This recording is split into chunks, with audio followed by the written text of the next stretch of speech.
मकान संपत्ति से आय की गणना का दूसरा प्रमुख शीर्षक है, जिसमें किसी मकान संपत्ति से जो इनकम होती है उसकी गणना की जाती है।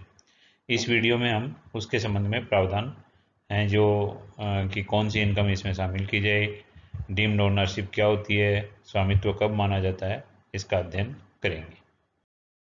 मकान संपत्ति से जो अर्थ है उसको समझने के लिए आयकर अधिनियम की धारा 22 को समझना आवश्यक है, जिसमें दिया गया है कि मकान संपत्ति से आय शीर्षक के अंतर्गत करदाता के ऐसे मकान या उससे लगी हुई भूमि के वार्षिक मूल्य पर कर लगाया जाता है जिसका वह स्वामी है, परंतु जिसका प्रयोग वह अपने ऐसे व्यापार और पैसे के लिए न करता हो जिसके लाभों पर कर लगता है। यानी कि मकान संपत्ति से आय शीर्षक में करदाता की ऐसी इनकम को शामिल करते हैं जो मकान या उससे लगी हुई भूमि से उत्पन्न हुई हो और जिस मकान का वह स्वयं स्वामी हो और ऐसे व्यापार और पैसे के लिए न करता हो जिसकी आय कर योग्य हो। मकान संपत्ति से आय में कौन कौन सी आय शामिल की जाती हैं, इसके लिए क्या शर्तें हैं, तो इसमें मुख्यतः तीन शर्तें मानी गई हैं। पहली शर्त के रूप में ये माना गया कि आय मकान या मकान के साथ लगी हुई भूमि से हो।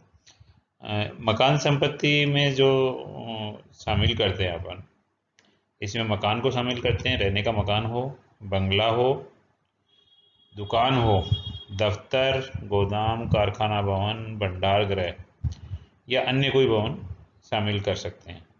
मतलब ये सारी जो हैं इनको मकान संपत्ति में माना गया है।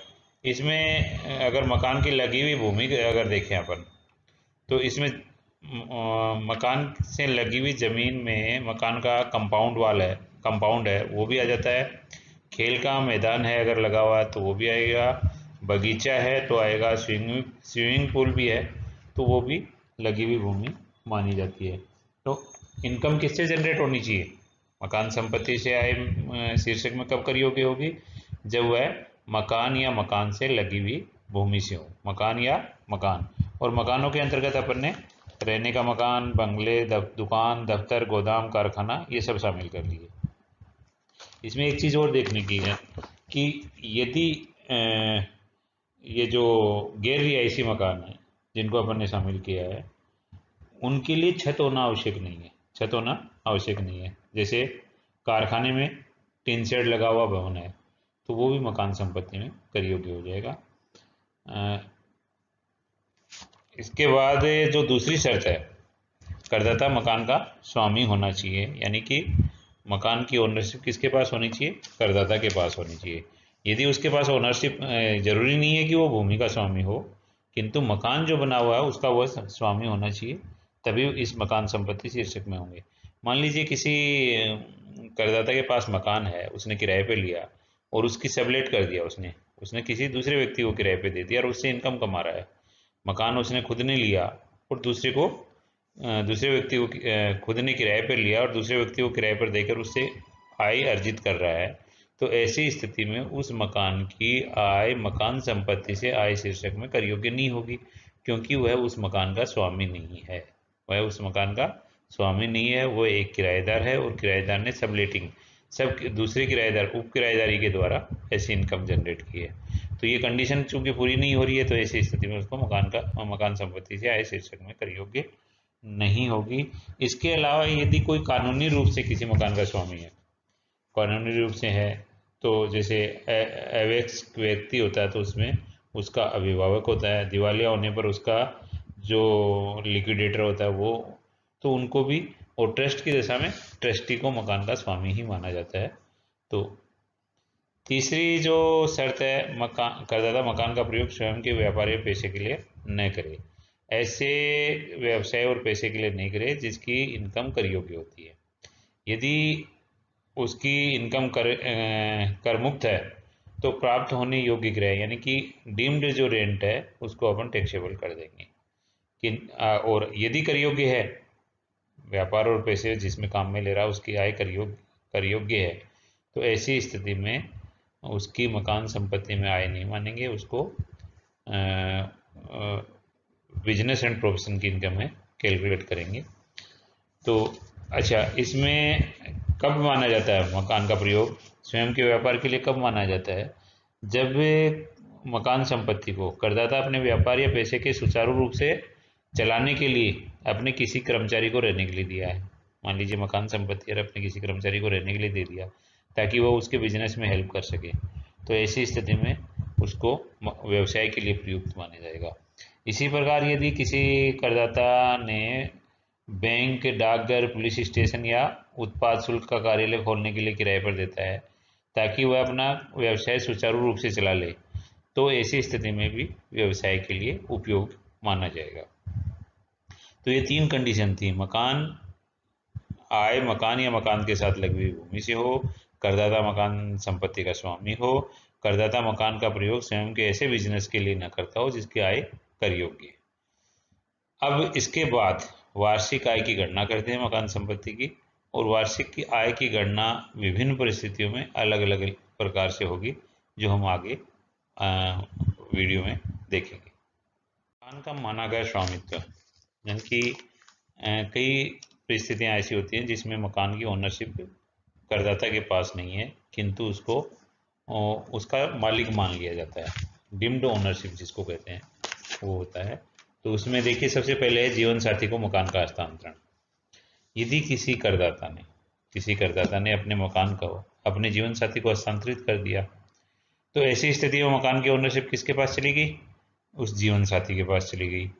किंतु यहाँ अपन आयकर के उद्देश्य से करदाता को उसका डिम्ड ओनर मानते हुए, करदाता का स्वामित्व मानते हुए करदाता की इनकम में शामिल करेंगे, न कि उसके जीवन साथी की इनकम में उसको शामिल करेंगे।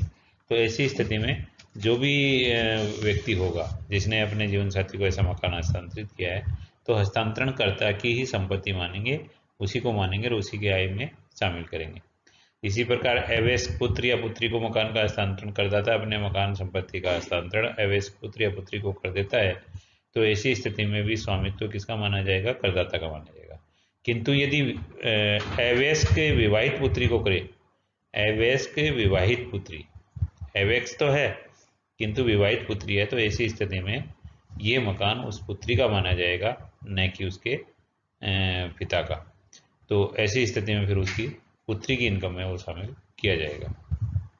अविभाज्य संपत्ति है, यदि हिंदू अविभाजित परिवार है, उसकी अविभाज्य संपत्ति है जिसका विभाजन परिवार के सदस्यों में नहीं किया जा सकता, तो ऐसी अविभाज्य संपत्ति जिस व्यक्ति के भी पास है, जो उस संपत्ति को धारित किए हुए है, वो उसी की मानी जाती है और उसकी आय में शामिल किया जाता है। सहकारी समिति, आवासन मंडल अथवा विकास प्राधिकरण द्वारा आवंटित मकान, यदि कोई मकान किसी करदाता को किसी भवन निर्माण योजना में आवंटित किया गया है अथवा पट्टे पर दिया गया है, तो उस व्यक्ति को उस मकान का या फ्लैट का स्वामी माना जाएगा जिसे मकान आवंटित किया गया है। यदि मकान का पंजीकरण नहीं हुआ है, कई बार क्या होता है कि क्रेता ने आंशिक अथवा पूर्ण प्रतिफल का भुगतान करके मकान क्रय किया और पंजीकरण करवाना अनिवार्य नहीं है या पंजीकरण नहीं हो पाया, तो ऐसी स्थिति में जो मकान का स्वामित्व है वह क्रेता का माना जाएगा, चाहे उसने अपने नाम से उसका पंजीकरण नहीं कराया हो।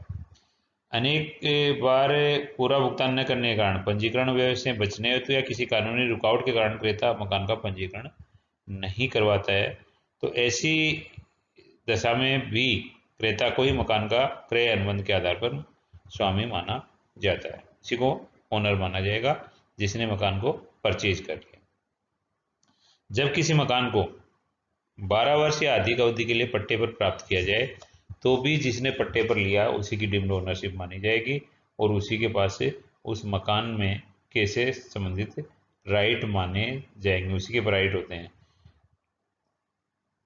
यदि मकान का कुछ माह के लिए पट्टे पर दिया है और कुछ वर्षों तक मासिक आधार पर पट्टे की अवधि बढ़ाई जा सकती हो, तो चाहे कितने ही वर्ष तक ऐसा करने का प्रावधान हो, ये मानेंगे कि मकान 12 वर्षों के लिए पट्टे पर नहीं दिया गया है, क्योंकि प्रत्येक बार अल्पकालीन पट्टा अनुबंध है। मतलब ये 12 वर्ष का जो प्रावधान है, 12 वर्ष की अवधि वाला, ये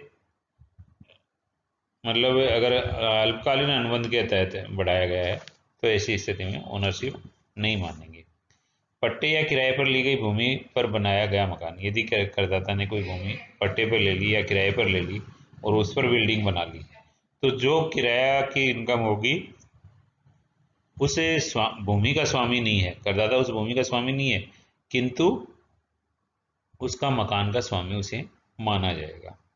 ऋण हेतु गिरवी रखा हुआ मकान, ऋण हेतु अगर किसी करदाता ने किसी व्यक्ति ने ऋण लेने हेतु अपना मकान किसी अन्य व्यक्ति के पास गिरवी रख दिया है, तो ऐसी स्थिति में जिस व्यक्ति ने अपना मकान गिरवी रखा है वह व्यक्ति उस मकान का स्वामी माना जाता है, न कि वह व्यक्ति जिसके पास मकान गिरवी रखा हुआ है।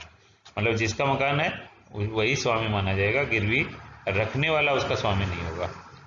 अब इसमें एक विवादग्रस्त मकान भी है। अगर किसी मकान संपत्ति के स्वामित्व के संबंध में कोई विवाद है तो ऐसी स्थिति में मकान का स्वामी वह व्यक्ति माना जाएगा जो उस मकान संपत्ति से वास्तव में किराया प्राप्त कर रहा हो या कोई लाभ प्राप्त कर रहा हो, तो उसी को स्वामी मानेंगे। विवादग्रस्त अगर है तो जिस व्यक्ति ने उस मकान के संबंध में आय प्राप्त की है या उसका किराया प्राप्त कर रहा है, उसी को स्वामी मानते हुए उस मकान की आय को कर योग्य कर देंगे। धन्यवाद। Thank you.